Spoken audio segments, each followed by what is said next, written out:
తాకట్లో ఉన్న బంగారాన్ని విడిపించి ఆ రోజున మార్కెట్ ధర కట్టి మిగిలిన డబ్బును మీకు అందిస్తుంది కొమ్మూరి గోల్డ్.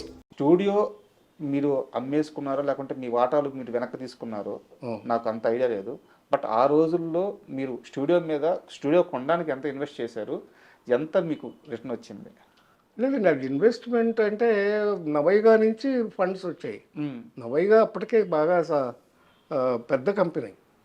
సినిమాలు కొన్ని వేల సినిమాలు రిలీజ్ చేశారు, కొన్ని వేల సినిమాలు సూపర్ హిట్లు అయినాయి.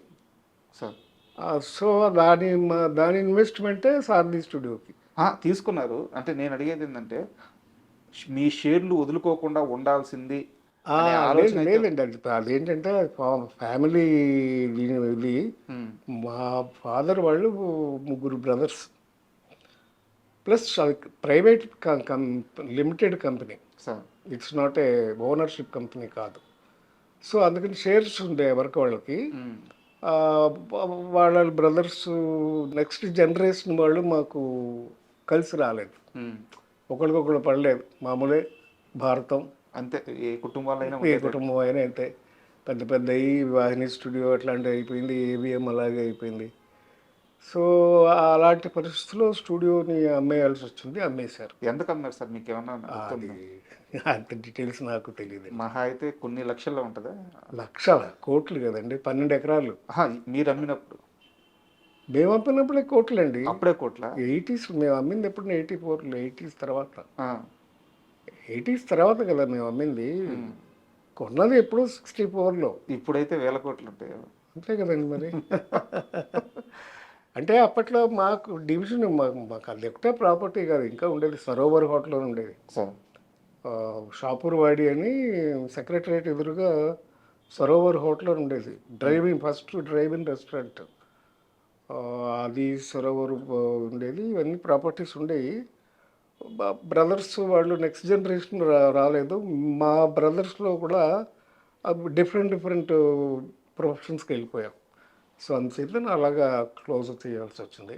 సార్, ఇండస్ట్రీలో సీనియర్ హీరోల విషయంలో కాస్త మనస్పర్ధలు అంటే అందరూ కృష్ణ గారు ఎన్టీఆర్ గారి మధ్య అని చెప్తారు, లేదా అప్పుడప్పుడు ఏఎన్ఆర్ గారు ఎన్టీఆర్ గారి మధ్య కూడా వచ్చినాయని చెప్తారు. చిన్న చిన్న భేదాలు కానీ అంటే కానీ ఎప్పుడు కూడా ఎవరు కూడా కృష్ణ గారి మధ్య నాగేశ్వరరావు గారి మధ్య విభేదాలు గురించి చెప్పరు, అసలు రాలేదని అంటారు. అయితే ఒక్క సినిమా విషయంలో వీళ్ళిద్దరి మధ్య విభేదం వచ్చింది, దానికి సారథి స్టూడియోనే సాక్ష్యంగా నిలిచింది అని చెప్పి చెప్తారు. కరెక్టే, చాలా కరెక్ట్. అదేంటంటే దేవదాస్కి ఏమైందంటే, అప్పుడు అక్కినేని నాగేశ్వరరావు గారు అమెరికా వెళ్ళి హార్ట్ ఆపరేషన్ చేయించుకున్నారు. ఒక 1 year అక్కడే రెస్ట్ తీసుకున్నారు, రాలేదు. అంటే ఆ రోజుల్లో ఇంత ఈజీ కాదు హార్ట్ ఆపరేషన్ అంటే. అయితే వెళ్ళి 1 year రాలేదు. ఆ 1 year స్టూడియో మూత పడిపోయింది, వర్క్ జరగలేదు, వర్క్ లేదు. నాగేశ్వరరావు గారు లేకపోతే లేదు సారథి అప్పట్లో. దాంతో ఏమైంది, లేబర్ ప్రాబ్లం వచ్చింది. లేబర్ ప్రాబ్లం వస్తే పి జనార్దన్ రెడ్డి గారికి మా ఫాదర్కి క్లాష్ వచ్చి, మా ఫాదర్ మేనేజ్మెంట్ అప్పుడు స్టూడియో. మా ఫాదరు స్టూడియో మూసేశారు, క్లోజ్ చేశారు. నాగేశ్వరరావు గారు తిరిగి వచ్చారు అమెరికా నుంచి.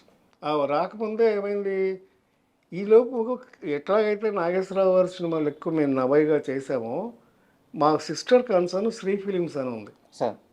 దాంట్లో కృష్ణ గారి సినిమాలు ఎక్కువ చేశారు, రిలీజ్ చేశారు అన్నీ. కృష్ణ గారి ఫస్ట్ పిక్చర్ నుంచి అగ్ని సాక్షి అక్కడి నుంచి చాలా సినిమాలు, కృష్ణ గారి సినిమాలు కూడా వాళ్ళ సొంత సినిమాలు, పద్మాలయ సినిమాలు. అసలు ఆయన ఫస్ట్ లేత మనసులు రిలీజ్ చేసిందే తేనె మనసులు, నా శ్రీ ఫిలిమ్స్. బాబు మూవీస్ మంచి మనసులు, మూగు మనసులు, తేనె మనసులు, ఇవన్నీ కూడా నవైగాను శ్రీ ఫిలిమ్స్ రిలీజ్. కృష్ణ గారి వచ్చి పద్మాలయ సినిమా పద్మాలయ బ్యానర్లో తీస్తుంటే శ్రీ ఫిలిమ్స్ మేము రిలీజ్ డిస్ట్రిబ్యూషన్ తీసుకున్నాం. నాగేశ్వరరావు గారు చాలా సీరియస్ అయ్యారంట. ఆయన కోపం వచ్చింది. అప్పుడు అమెరికా నుంచి తిరిగి వచ్చేసరికి తిరిగి వచ్చారు. ఇట్లా సినిమాకి రెడీ అయిపోతుంది, ఇక్కడ అయిపోయింది డిస్ట్రిబ్యూషన్ మా శ్రీ ఫిలిమ్స్. అప్పుడు ఆయన కోపం వస్తే ఏం చేశాడు, ఆయన పాత దేవదాస్ నెగిటివ్ కొనుక్కొచ్చారు. ఆయనకి ఎవరో సలహా ఇచ్చారు, ఆయనకే వచ్చిందా మరి.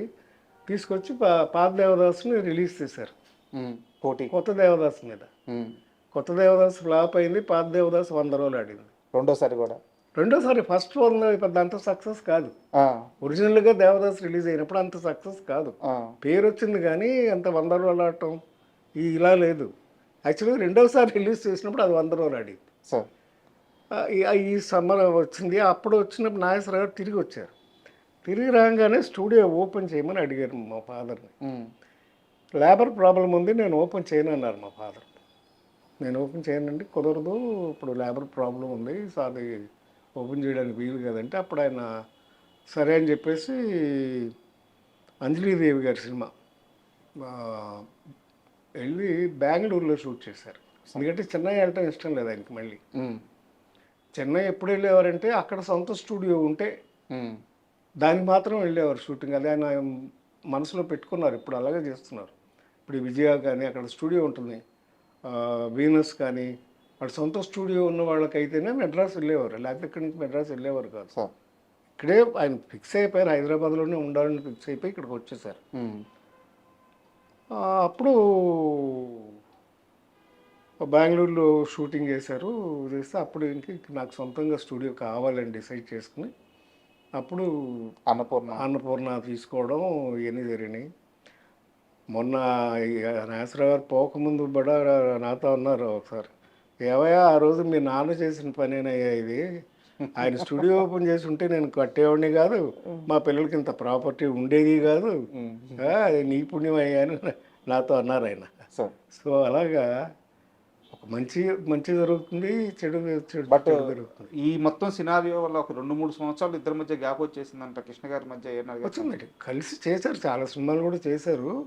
బట్ ఆ ఇష్యూలోనే ఆయన కోపం వచ్చింది. అంటే అంత క్లాసిక్ దాన్ని ఎందుకు మళ్ళీ టచ్ చేయడం ఎందుకు చేయకుండా ఉంటే బాగుండేది. పైగా మెయిన్ డిస్ట్రిబ్యూట్ చేయడానికి ఇంకా కోపం వచ్చింది. మీరేమో హోమ్ డిస్ట్రిబ్యూషన్ లాగా ఆయనకు కూడా ఆయన సినిమాలు కూడా మేమే ఎక్కువ చేసాం. పద్మాలయ మొదటి సినిమాలన్నీ కూడా శ్రీ ఫిలిమ్స్ రిలీజ్, ఆయన ఫస్ట్ పిక్చర్ నుంచి. అలాగా సార్ రజనీకాంత్ గారిని లాస్ట్ సార్ ఎప్పుడు కలిసారు మీరు? మొన్న చెప్పారు కదండి, విఠల్ ప్రసాద్ అండి మా ఫ్రెండ్ ఇంట్లోనే. ఆయన పేయింగ్ గెస్ట్ అని పేరే కానీ ఎప్పుడు డబ్బులు ఇచ్చాడు. వాళ్ళ అమ్మగారే భోజనం పెట్టింది, కొడుకులు తన విఠల్ ప్రసాద్ వాళ్ళ 2 అన్నదమ్ములు. అయితే వాళ్ళలో కానీ ఈయన కూడా చూసుకునేది. వాళ్ళ ఇంట్లోనే ఒక రూము మ్యూజిక్ అకాడమీ అని చెన్నైలో ఉంటుంది, దాని పక్కన వెనకాల. విఠల్ ప్రసాద్ వాళ్ళ ఫాదర్ కూడా జమీందార్ గారి దగ్గర దివాన్గా పనిచేసేవారు వాళ్ళ ఫాదర్ ఒకప్పుడు. ఆ మంచి ఇల్లు ఉండేది, ఆ ఇంట్లోనే పాపం ఆశ్రయం ఇచ్చింది. తర్వాత వాళ్ళని కూడా బాగా చూసుకున్నాడు రజనీకాంత్. వాళ్ళ అమ్మగారికి ఇల్లు కొనిపెట్టాడు. మళ్ళీ వాళ్ళిద్దరికి విఠల్ ప్రసాద్ అని ఆయనకి వాళ్ళ బ్రదర్ వేణు అని ఆయన కాల్ షీట్లు అన్నీ అప్పచెప్పాడు, వాళ్ళకి డబ్బులు అన్నీ చూశాడు, చాలా బాగా చూసుకున్నాడు. వాళ్ళ అమ్మాయి పెళ్ళి అయితే వెళ్ళాం. ఓకే, వెళ్తే ఆ రోజంతా మా దగ్గర. ఏ సంవత్సరంలో పెళ్లి జరిగింది? ఒక 3 years అయింది, 3-4 years అయింది. కళ్యాణ మంటపంలోనే పెళ్లి చేశారు. పెళ్ళి అయిన తర్వాత మమ్మల్ని అందరినీ ఆయన తోటకు తీసుకెళ్ళాడు, మా ఫ్రెండ్స్ అందరినీ. ఓకే, మేము 15 మంది దాకా ఉన్నాం బ్యాచ్. అందరం వెళ్ళాము, రోజంతా ఆయనతోనే స్పెండ్ చేసి వాళ్ళందరినీ మధ్యాహ్నం లంచ్ ఇంటికి తీసుకెళ్ళి వాళ్ళ ఆవిడని స్వయంగా వడ్డం చేయమని వాళ్ళతో భోజనాలు పెట్టి మా అందరికి బట్టలు పెట్టి పంపించాడు. సో అలాగే ఫ్రెండ్స్ని బాగా చూసుకుంటాం. ఏమని పిలుస్తున్నారు ఇప్పుడు? అరే అనుకుంటాం మేము. ప్రదీప్ శక్తి గారు కానీ మేము ఫ్రెండ్స్ అలా అనుకుంటాం, అలాగే అరే అనుకుంటాం, అంతే కదా. నేను తర్వాత మెల్లగా ఏంటంటే చిరంజీవి గారిని నేను ప్రొడ్యూసర్ అయ్యి ఆయన హీరో అయిన తర్వాత పేరు పెట్టి పిలవడం అది బాగోదని మెల్లమెల్లగా అప్పుడు కూడా చిరు అని పిలిచేవాళ్ళం, అంతేగాని. And for more videos, please subscribe to iDream. Please subscribe to iDream. Please subscribe iDream. And please subscribe to iDream. For more videos, subscribe to iDream. please like, share and subscribe to the channel. Congratulations, iDream. Subscribe to iDream. Subscribe to iDream. So subscribe to iDream Media. iDream ki iDream team andarki huge congratulations. Please subscribe iDream Media. Please subscribe to iDream. Subscribe iDream. Please subscribe to iDream. iDream అంటే నా కళల channel subscribe చేసుకున్న నోరు తిరుగుతలేదు, మీరైతే గంట గుర్తు కొట్టండి. For more such videos, please subscribe to iDream. Subscribe to iDream. Please subscribe to iDream. Please subscribe iDream Media. Please do subscribe to iDream. Please subscribe to iDream Media. For best entertainment and information, please subscribe iDream. And don't forget to subscribe to iDream.